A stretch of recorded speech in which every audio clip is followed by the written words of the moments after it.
एक पूरा परिवार अचानक हुई बर्फबारी में मारा गया।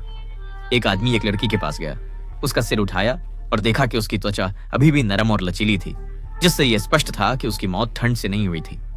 ठीक 2 दिन पहले अर्जेंटीना में भारी बर्फबारी हुई थी। बर्फ को छूने वाला हर कोई तुरंत मर गया। सभी इलेक्ट्रॉनिक उपकरण काम करना बंद कर गए और केवल कुछ लोग जो अपने घरों के अंदर छिपे थे वे ही बच पाए।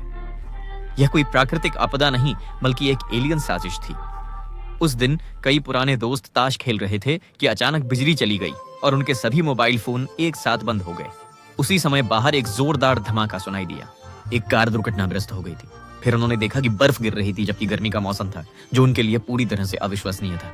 जैसे ही पाब्लो मदद के लिए बाहर निकलने वाला था, एक बुजुर्ग ने उसे रोककर कहा कि उसने हाल ही में खबरें देखी हैं। एक बिजली घर में आग लग गई थी और बर्फ जैसी दिखने वाली वे चीजें एस्बेस्टस हो सकती हैं। बाहर के लोग इसे सांस में लेने से मर गए होंगे। यह सुनकर पाब्लो ने तुरंत सबको घर में हवा आने वाली जगहों को टेप से सील करने का आदेश दिया। तभी किसी ने देखा कि पाब्लो के पड़ोसी के घर की बत्तियां जल रही थीं और फिर पड़ोसी ने पर्दे खींच दिए।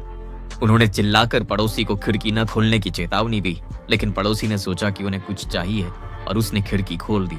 अगले ही पल वह खिड़की की चौखट पर टिका हुआ स्थिर खड़ा रह गया। फिर उसकी पत्नी यह देखने आई कि क्या हुआ और वह भी तुरंत वहीं गिर पड़ी। ऐसा लग रहा था कि बर्फ को छूते ही इंसान की मौत हो जाती है। इस दृश्य ने मातेओ को बहुत घबरा दिया, क्योंकि वह अपनी पत्नी से संपर्क नहीं कर पा रहा था। इसलिए उसने उसकी स्थिति देखने के लिए घर वापस जाने की जिद की। पाब्लो ने सुरक्षा सूट बनाने का सुझाव दिया, लेकिन उनके पास सामग्री नहीं थी। इसलिए उन्होंने मातेओ को कई वाटरप्रूफ जैकेट पहना दी, पैरों पर प्लास्टिक की थैलियां बांध दी, कलाइयों और पैंट के निचले हिस्सों को टेप से सील कर दिया और अंत में उसे एक पुराना गैस मास्क पहना दिया, यह उम्मीद करते हुए कि वह उसे बाहर मौजूद कथित एस्बेस्टस से बचाएगा। तैयार होकर मातेओ बहुत तनाव में बाहर निकला और यह देखकर हैरान रह गया कि वह सुरक्षित था, यानी मास्क और कपड़े काम कर गए थे।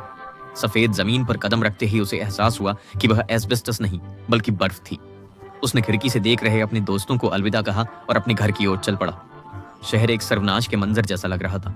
रास्ते भर इंसानी लाशें बिखरी पड़ी थीं, जिनमें से ज्यादातर यह समझे बिना ही मर गए थे कि क्या हो रहा है। वे जानलेवा बर्फ का शिकार हो गए थे। मातेओ सुन्न महसूस कर ही रहा था कि तभी उसे एक तेज सीटी सुनाई दी।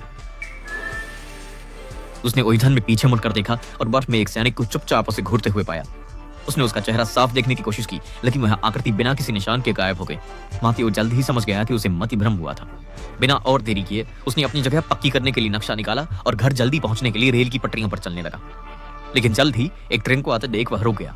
वह भयानक नजारा देखकर वह दंग रह गया। डिब्बे के बाहर हर तरफ उन लोगों की लाशें थीं जो भागने की कोशिश कर रहे थे, हल्के कपड़े में, जो ट्रेन से भागते हुए मर गए थे, जानलेवा बर्फ का शिकार होकर। जैसे ही मातेओ वहां से जाने वाला था, उसने पीछे से कुछ टकराने की आवाज सुनी। वे ट्रेन के कुछ बचे हुए लोग थे जो मदद के लिए खिड़कियां हताशा में पीट रहे थे। एक पल हिचकिचाने के बाद मातेओ सावधानी से वैगन के दूसरे छोर से अंदर गया और तब उसे पता चला कि वे वहां 6 घंटों से फंसे हुए थे। हल्के कपड़े भीषण ठंड को झेल नहीं सकते थे, इसलिए वे एक दूसरे को गर्म रखने के लिए वैगन की छोटी सी जगह में सिमट कर बैठे थे।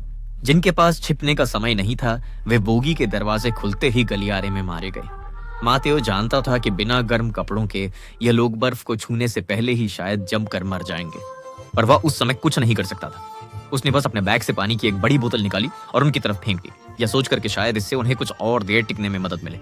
उस विनाशकारी दुनिया में मातेओ बस इतना ही कर सकता था। घंटों बाद वह आखिरकार अपने अपार्टमेंट पहुंचा।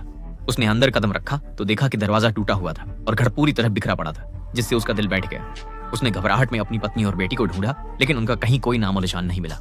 अचानक उसने लिविंग रूम में कुछ खोजने की आवाज सुनी। मातेओ दौड़ा, गुस्से में उस आदमी का गला पकड़ा और पूछा कि उसकी पत्नी कहाँ है। लेकिन उसकी निराशा के लिए वह आदमी सिर्फ खाना खोजने आया था और उसे कुछ नहीं पता था। शोर सुनकर पड़ोसी भी देखने आए कि क्या हुआ, लेकिन जैसे ही मातेओ ने उसे छोड़ा, सब यह देखकर हैरान रह गए कि उसके हाथ का पिछला हिस्सा घातक बर्फ को छू गया था। मातेओ ने भी अविश्वास में बर्फ को छुआ, यह न समझ पाने के कारण कि वह क्यों नहीं मरा।